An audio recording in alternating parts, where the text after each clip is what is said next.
Bien, tal como lo habíamos anticipado, nos está acompañando en estos momentos en el estudio el doctor Facundo Luna. Vamos a hablar de varios temas, entre algunos de ellos tiene que ver justamente con lo que recientemente la provincia logró sancionar, que es la reforma en la Constitución de la provincia. Facundo ha sido justamente uno de los convencionales que ha trabajado en el marco de esta reforma, pero también vamos a hablar de otros temas que tienen que ver con la actualidad de lo que está aconteciendo hoy en el país todo y principalmente en nuestra provincia. Doctor, ¿cómo le va? Buenas noches.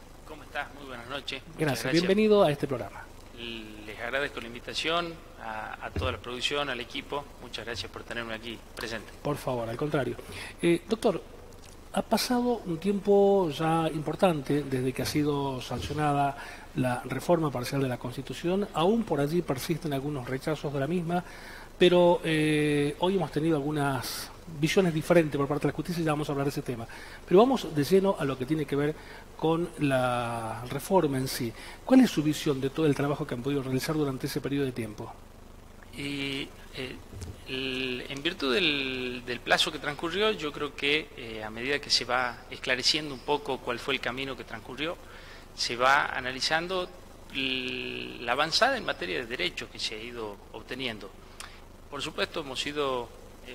visto y hemos sido todos testigos de una operación política en la que se ha hecho una serie de tratamientos para desinformar, se ha ido atacando desde distintos puntos, se ha ido hablando de que en materia de tierra se quería quitar la tierra, bueno, una cuestión que sería irracional y descabellada plantear que el gobierno después de 7 años y medio, ahora el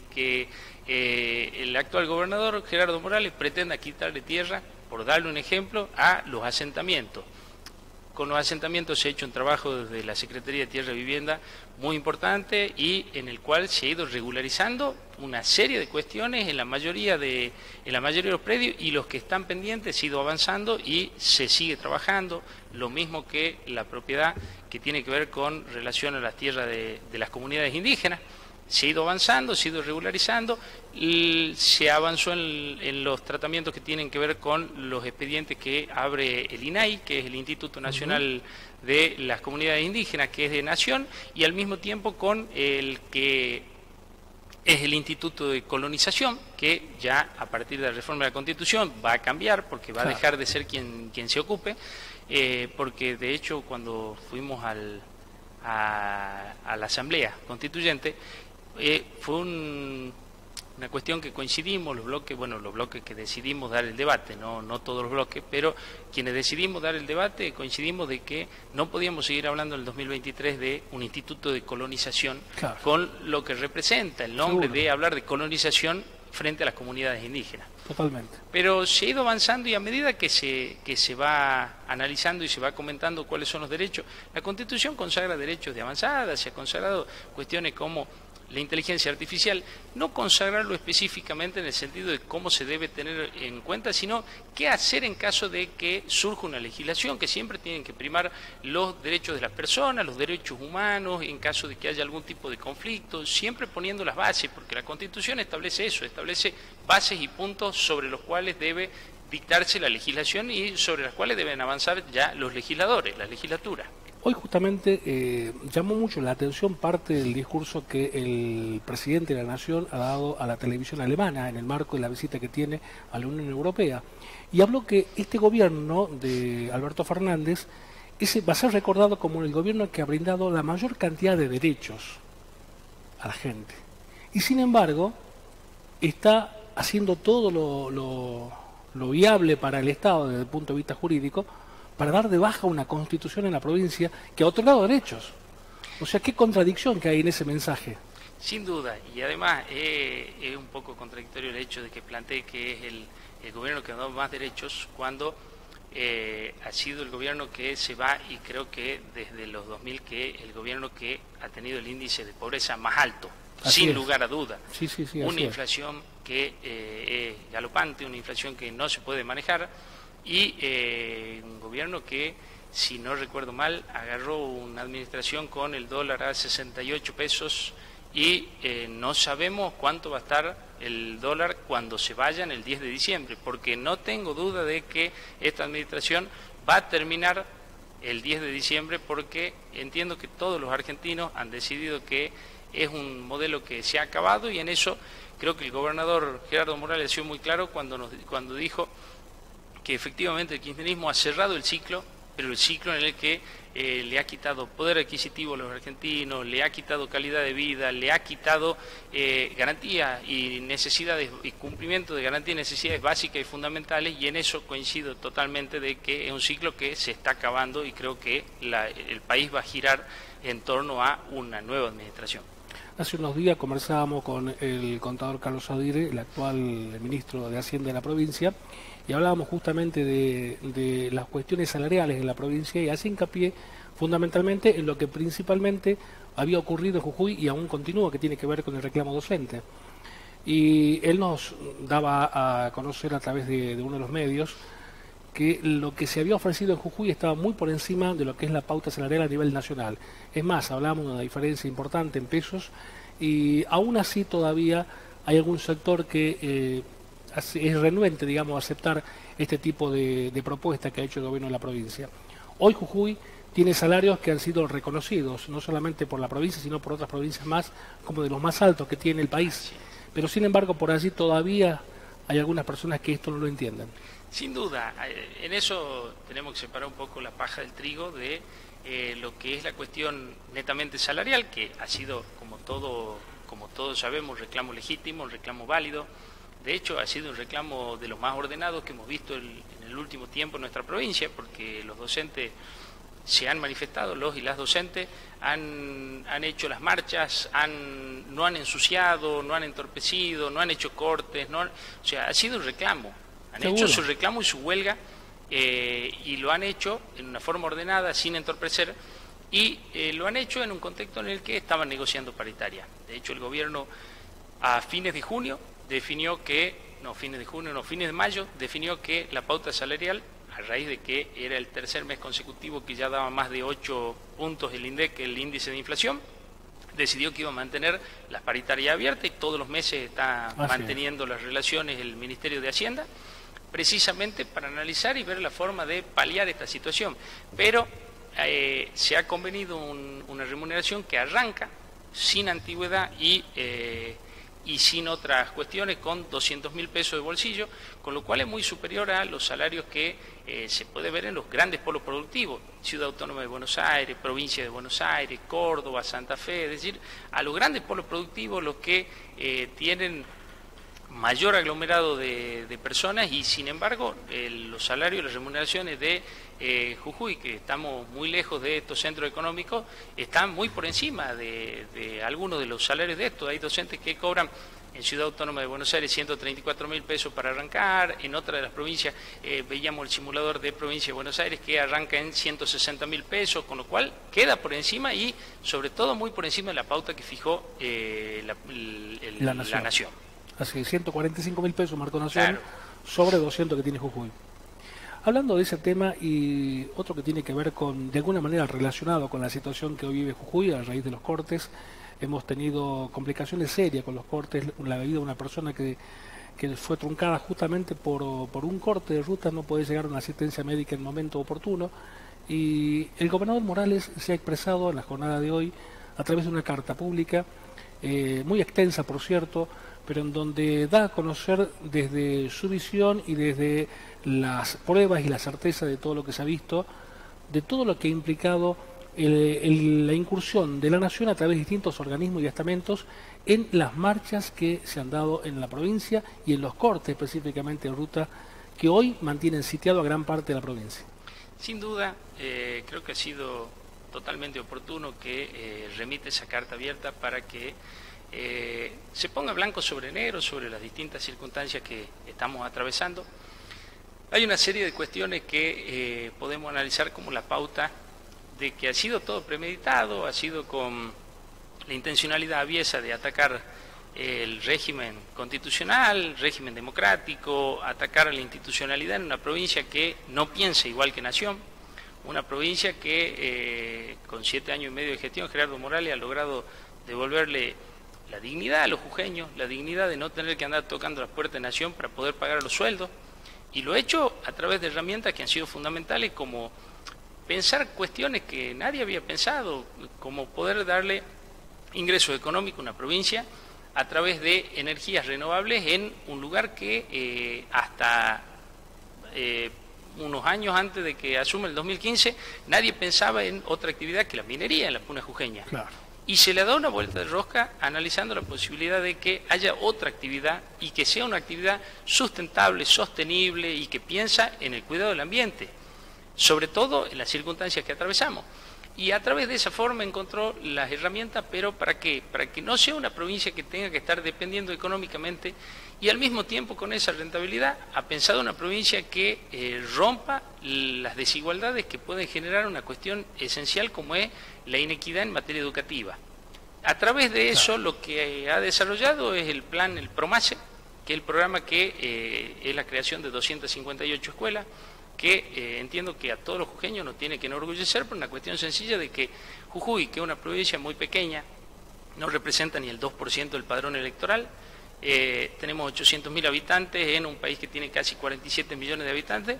y Jujuy está haciendo 258 escuelas. Provincia de Buenos Aires, que es un conglomerado, representa más de un tercio de la población de nuestro país. Provincia de Buenos Aires está jactándose de hacer 100 escuelas, con lo cual, bueno, se marca muy fuerte la impronta y la diferencia. Pero volviendo a lo que me comentabas de esta intencionalidad política, le hemos visto muy patentemente el 20 de junio. Hoy ya hace un mes del 20 de junio. Hoy es un mes. Y hemos visto que en la provincia de Jujuy ese mismo día se tiraron, no en la provincia, en la ciudad de San Salvador de Jujuy, en la puerta de la legislatura, se tiraron 19 toneladas de piedra. En el conflicto por la reforma previsional, cuando ocurrió en las puertas del Congreso de la Nación, lo mismo. Se tiraron 14 toneladas, con lo cual hay una diferencia brutal. Y hemos visto que el aparato nacional, el kirchnerismo, de la mano de la izquierda, lo que han hecho es, han atacado todos juntos. Ese mismo 20 vimos que todas las fuerzas del kirchnerismo, de los distintos estamentos, se manifestaban. E incluso han hecho maniobras, bueno, las cuales nos tienen acostumbrados. El hecho de usar los bienes públicos para las finalidades partidarias, como por ejemplo que haya venido el secretario de Derechos Humanos, Pietragala, vino en un viaje express, en el avión de Presidencia de la Nación, en el Tango, vino, nos costó a todos los argentinos $34.000 y vino por 29 minutos a visitar a la provincia de Jujuy y se retiró. Con lo cual nosotros vemos todas esas cuestiones y analizamos y la única conclusión que te puede llevar es a darte cuenta de que efectivamente ha sido una actuación meramente política con la finalidad de atacar en ese momento, quien era un candidato a un posible presidenciable y el actual candidato a vicepresidente de la Nación por, bueno, la lista 132A de Juntos por el Cambio. Claro. Bueno,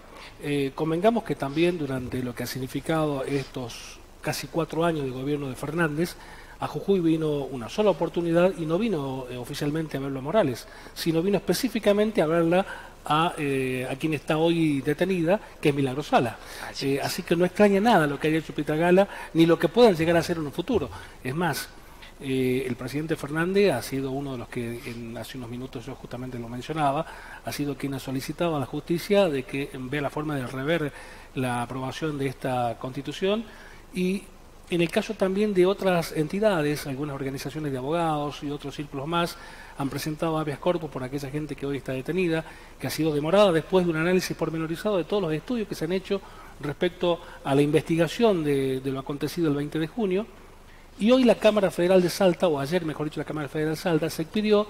dando por tierra todos esos pedidos presentados por estos organismos, tanto de derechos humanos como de abogados y de particulares que incluso se han presentado para poder ver la forma de liberar de alguna manera a estas personas que hoy están detenidas. Pero así es. De hecho, primero con la cuestión del planteo judicial que han hecho, tuve la oportunidad de leerlo, es un planteo judicial muy extenso. Ahora es un planteo judicial que se hace respecto de 3 artículos de la Constitución. La Constitución, conforme lo que habilitó la legislatura en la ley de necesidad de reforma, había habilitado a que se reformen 66 y se incorpore un capítulo de nuevos derechos y nuevas garantías. Es decir, hubieron más de 70 artículos que se modificaron o se incorporaron a la Constitución. Sin perjuicio de eso, lo único que ataca son 3 artículos, con lo cual es una manifestación de que es una actuación que tiene que ver con la política, con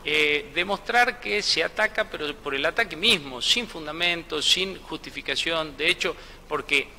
nosotros no tenemos un sistema en nuestro país en el que se haga un control de constitucionalidad de la totalidad de la Constitución. Es para los casos puntuales y concretos en los que se considere que se ha vulnerado un derecho o una garantía y que lo plantee quien considere que se le ha vulnerado ese derecho, que es el control de constitucionalidad difuso y que lo tienen todos los jueces. Con lo cual vemos la intencionalidad. Y volviendo a lo que me comentaba de Pietragala, pero por supuesto, y más sabiendo que Pietragala vino los días siguientes al 20 de junio, cuando no me explico por qué no estaba en Chaco, claro, con la conmoción social que había en Chaco, porque el caso de Cecilia fue el punto cúlmine de una serie de circunstancias en las que hay una serie de casos en los que no está esclarecido qué es lo que fue ocurriendo con la desaparición de muchas mujeres. El caso de Cecilia fue el más trascendente y fue la gota que derramó el vaso por la vinculación política que tenía. Ahora, no me explico qué hacía acá y que nunca hayan ido a darle cobertura, y la cobertura que correspondía desde la Secretaría de Derechos Humanos a Chaco. Y con lo que decías de la visita de Alberto Fernández, sin duda esto es una consecuencia también que tiene que ver, porque cada vez que vino Alberto Fernández a la provincia le pidió, no lo vino a visitar al gobernador porque le dijo que para visitarlo necesariamente tenía que hacer necesitaba que le indulte a Milagro Sala. Claro. De hecho, esa fue una de las cuestiones con las que Gerardo Morales hizo campaña y que cumplió, porque fue una de las cuestiones que nosotros en la reforma de la Constitución marcamos, el hecho de la imposibilidad. Actualmente el gobernador no puede indultar, claro, a los que están condenados por delitos que son contra la administración pública, femicidios y algunos otros delitos de homicidios agravados. Con lo cual, esto le ha quitado facultades al gobernador y, sin lugar a dudas, también son represalias por esa imposibilidad que ha dispuesto el gobernador para poder indultar a quienes son presos por delitos de corrupción, así como los que mencionabas, estos abogados que han cometido una serie de delitos y que decían que estaban detenidos por el hecho de estar informando, y creo que todos los jujeños hemos visto estos videos en los que este abogado creo que ha tenido de las conductas más viles, más reprochables, más deleznables que he visto yo, porque en este camino en el que hemos ido hablando con la mayoría de los actores, que hemos ido visitando a distintos sectores de la ciudadanía, en parte de las comunidades nos ha ocurrido que algunos integrantes nos decían, yo no sé leer ni escribir, porque por supuesto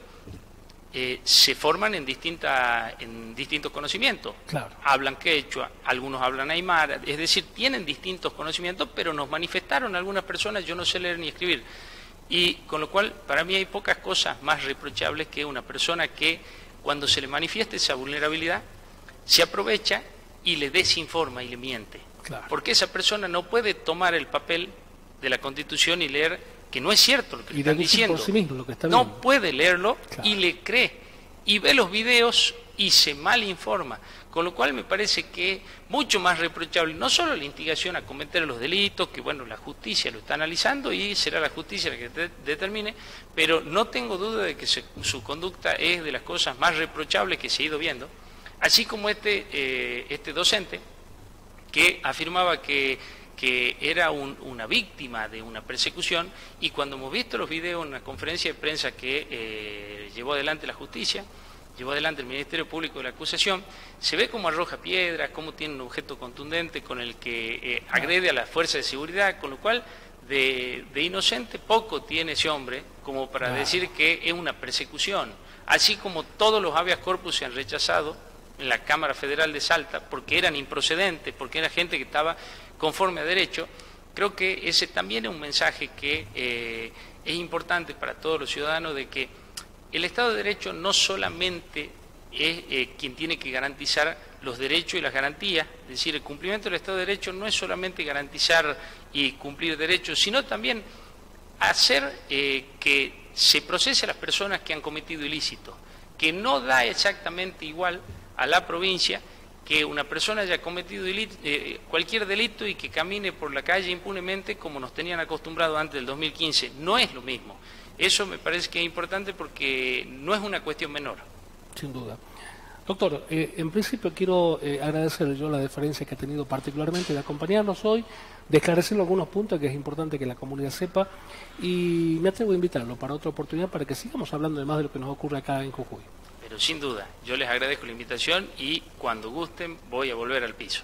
Gracias. Ha estado con nosotros el doctor Facundo Luna hablándonos de temas que son interesantes, que tenían que ver en principio con la Constitución recientemente reformulada y también otros temas que tienen que ver con nuestra vida política y social en la provincia. La pausa, ya retornamos.